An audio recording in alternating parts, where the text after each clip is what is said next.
Assalamualaikum brother, MFCL 9570 CDW printer toner reset jন্য toner কভারটি বলে নিতে হবে, দেন ক্যান্সেল প্লাস ব্যাক বাটনে একসাথে চাপ দেওয়ার জন্য কভারটি ওপেন থাকতে হবে এবং কভার ওপেনের যে মেসেজটি এটি এর ফ্রন্ট সামনের দিকে থাকতে হবে।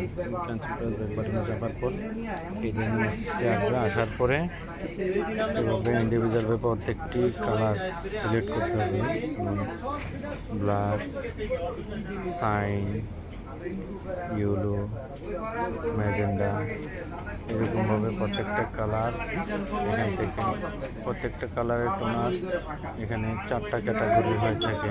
যেমন আমি ইয়েলোটা রিসেট করলাম, এখানে ইয়েলোটার জন্য 4টা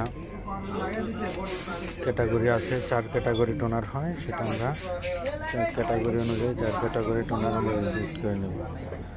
দেখতে পাচ্ছেন এখানে আমরা যখন টোনারগুলো রিসেট করছি প্রত্যেকটা টোনারের ক্যাটাগরি ওয়াইজ এখানে আছে, যেমন magenta, SEO, HC, high capacity, এরকম হাই ক্যাপাসিটির যে ভলিউমগুলো সেগুলোতে বেশি প্রিন্ট হয়,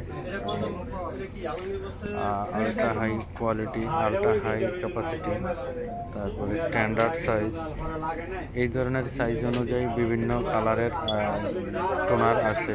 তো যেহেতু এই টোনারগুলোর মধ্যে চিপ নেই, চিপ না থাকার কারণে ভলিউমটা ওইভাবে রিড করতে পারে না।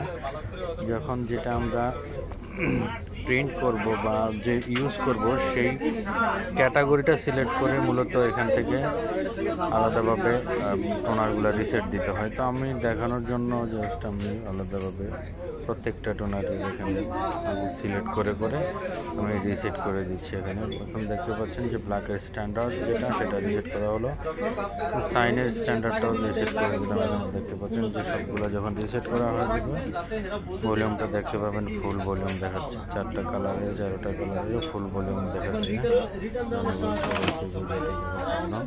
ভালো থাকবেন, সুস্থ থাকবেন, চ্যানেলটি